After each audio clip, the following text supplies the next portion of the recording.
মৌলভীবাজারের শ্রীমঙ্গলে সড়ক দুর্ঘটনা রোধে সড়ক নিরাপত্তা বিষয়ক সেমিনার অনুষ্ঠিত হয়েছে। সোমবার দুপুরে শহরতলির কলেজ রোড পল হ্যারিস রোটারি উচ্চ বিদ্যালয়ের শ্রেণীকক্ষে অনুষ্ঠিত সেমিনারে প্রধান শিক্ষক দিল আফরোজ বেগমের সভাপতিত্বে ও নিরাপদ সড়ক চাই শ্রীমঙ্গল উপজেলা শাখার সভাপতি আমজাদ হোসেন রনির সঞ্চালনায় প্রধান অতিথি ছিলেন নিরাপদ সড়ক চাই শ্রীমঙ্গল উপজেলা শাখার উপদেষ্টা ডাক্তার মোহাম্মদ নাজেম আল কুরেশি রাফাত। অনুষ্ঠানের শুরুতে জাতীয় সঙ্গীত পরিবেশন, শেষে সড়ক নিরাপত্তা বিষয়ক বিভিন্ন দুর্ঘটনা সহ রাস্তা পারাপারে সচেতনতামূলক ভিডিও প্রামাণ্যচিত্রের মাধ্যমে তুলে ধরা হয়।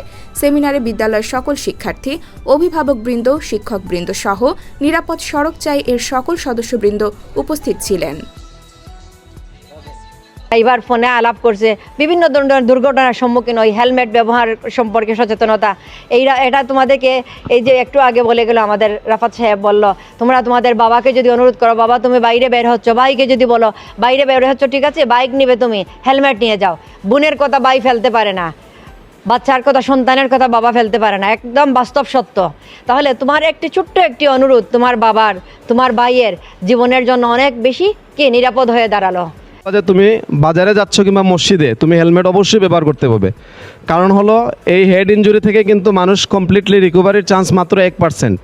কোনো কারণে যদি হেড ইনজুরি হয়, এটা থেকে রিকভারি মানে একদমই পসিবল না। বেঁচে থাকলেও দেখা যায় তার কোনো একটা জায়গা অবশ্য হয়ে যায়। পাশাপাশি তোমরা যখন গাড়িতে চড়বা, অনেক সময় গাড়ি দিয়ে বিভিন্ন জায়গায় আমরা যাই, গাড়ির ড্রাইভার ফোনে কথা বলে। গাড়ি চালানোটা কিন্তু 100% কনসেন্ট্রেশন না থাকলে ড্রাইভার অথবা অপোজিটে যে আসবে তাদের যদি কনসেন্ট্রেশন কোনো কারণে ব্রেক হয়, তাহলে কিন্তু বড় একটা দুর্ঘটনা ঘটতে পারে। নিরাপদ সড়ক চাই শ্রীমঙ্গল উপজেলা শাখার পক্ষ থেকে আমরা এই প্রোগ্রাম 1 তারিখ থেকে শুরু করেছি। যেমন আমরা হেলমেট বিতরণ করছি, ফ্রি হেলমেট বিতরণ করছি।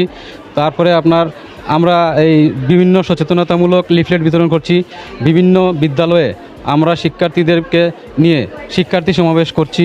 পাশাপাশি আমরা বিভিন্ন যানজট নিরসনে আমরা কাজ করছি এবং আমাদের সারা মাসই আমাদের বিভিন্ন প্রোগ্রাম চলবে। আরও আমাদের বিভিন্ন প্রোগ্রাম আছে যা চলমান থাকবে।